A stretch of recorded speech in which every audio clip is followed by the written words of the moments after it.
और अब कुछ बात कर लेते हैं बांग्लादेश में होने वाले आम इंतखाबात के हवाले से। मीडिया रिपोर्ट के मुताबिक बांग्लादेश में कल होने वाले आम इंतखाबात में 12 करोड़ 70 लाख से जायद वोटर्स 350 रुकनी कौमी असम्बली के अरकान का इंतखाब करेंगे। इंतखाबी मैदान में सबसे मजबूत कुव्वत बांग्लादेश नेशनलिस्ट पार्टी है।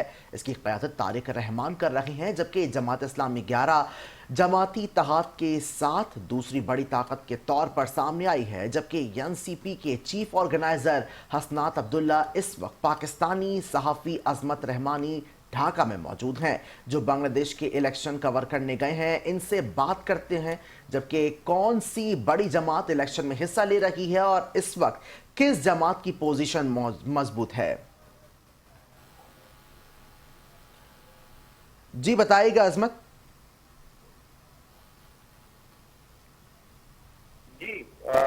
इस वक्त बांग्लादेश का जो इलेक्शन है ये पूरी दुनिया में और सब कंटिनेंट में बड़ी अहमियत का हामिल समझा जा रहा है। उसकी वजह ये है कि एक करीब अरसा बाद बांग्लादेश की तारीख में एक ऐसा इलेक्शन होने जा रहा है जिसमें दो माजी की हलीफ जमातें अभी बज़ाहिर हरीफ नजर आती हैं। इनके मुकाबले हमेशा से हरीफ रहने वाली अवामी लीग इस वक्त मौजूद नहीं है। वो इलेक्शन में हसीनाबाद जैसी पार्टी हिस्सा नहीं ले रही है, जिसकी वजह से जमात इस्लामी का 11 जमातों पर मबनी अलायंस और इसके अलावा बीएनपी जो काफी अच्छे से इलेक्शन में रही है और अपोजिशन और हुकूमत दोनों में रही है, इनके साथ कांटेदार मुकाबला जाहिर किया जा रहा है। जमात इस्लामी को क्योंकि एनसीपी की हिमायत भी हासिल है, जो हालिया रेवोल्यूशन में और 36 जुलाई की रेवोल्यूशन में शामिल रही है, जिस पर उनकी आरा के मुताबिक रेफरेंडम भी इलेक्शन का हिस्सा है बाकायदा, जिसमें एक नारा लगाया जा रहा है कि पुराना बांग्लादेश या नया बांग्लादेश। तो इस तरह से नौजवानों को अट्रैक्ट करता हुआ ये नारा खास तो आम में मकबूल है, जिसे नौजवान लेकर के सामने आए हैं और नौजवान लेकर के आगे इसको जा रहे हैं। तो यूं समझा जा रहा है कि इसमें बीएनपी की तरफ से भी कांटेदार मुकाबला है और जमात इस्लामी के अलायंस की तरफ से भी कांटेदार मुकाबला है। और रेफरेंडम की आपको अगर खास बात बताऊं तो वो ये है कि जो भी पार्टी वजीर आजम जिस पार्टी का बनता है और वो हुकूमत बनाते हैं, तो उस पार्टी का सरबराह जो होगा वो हुकूमत में नहीं रहेगा। ये भी एक रेवोल्यूशन लाई गई है, रेफरेंडम का हिस्सा है ये। और दूसरी ये खास बात रखी गई है इस रेवोल्यूशन में नए बांग्लादेश में कि 2 दफा के बाद तीसरी दफा कोई भी शख्स वजीर आजम नहीं बन सकता है।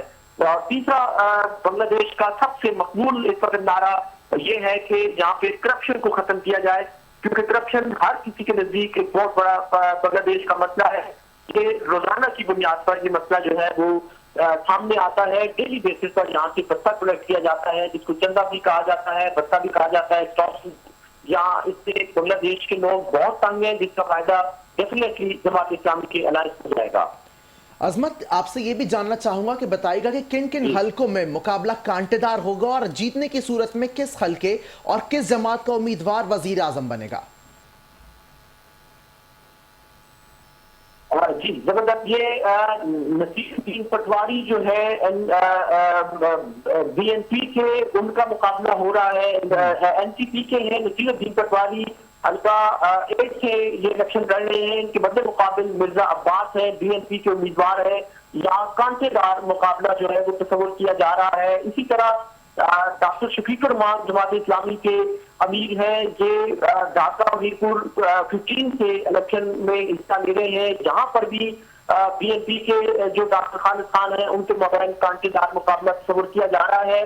और उसी तरह जो बीएनपी के चेयरमैन है डॉक्टर तारिक रहमान, वो ढाका 17 से उम्मीदवार है और बोगरा 6 से भी वो उम्मीदवार है, जहां पर भी कांटेदार मुकाबला तस्वर किया जा रहा है। और तीसरी तरफ से एनसीपी के नेशनल सिटीजन पार्टी जो रेवोल्यूशन लाई है बांग्लादेश में, जो वजीरों का किरदार अदा कर रही है, उसके नाइजुल इस्लाम साहब हैं जो ढाका 11 के इलेक्शन में हिस्सा ले रहे हैं। उनके मुकाबले बीएनपी के डॉक्टर कुयूम है जो इलेक्शन में है।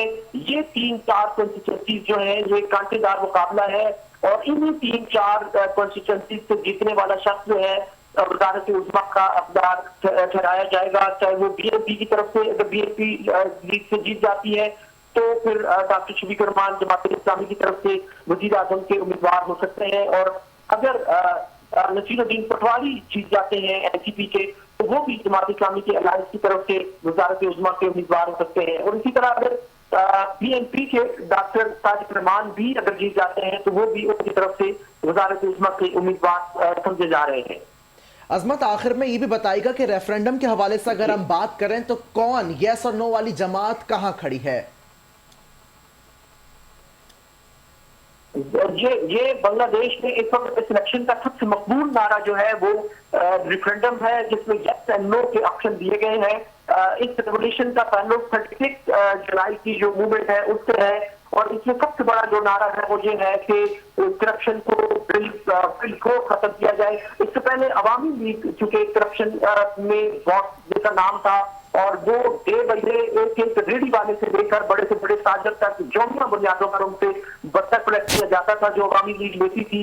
लेकिन उसके बाद कहाँ ये जा रहा है कि मुबैना तौर पर ये सिलसिला उसके बाद जो है वो लार्जेस्ट पार्टी बीएनपी ने शुरू कर दिया है और वो दुगना कर दिया गया है। इसकी वजह से और दूसरा जो बीएनपी के खिलाफ जा रहा है वो ये है कि बीएनपी चूंकि माजी में भी रही है हुकूमत में और अपोजिशन में भी, और उनके उम्मीदवारों के लिए ये खतरे की घंटी है कि जो एक दफा वजारत उज़्मा का उम्मीदवार बन गया वो उसके अलावा तीसरी दफा वजारत उज़्मा पे नहीं आएगा जीतने के बावजूद भी।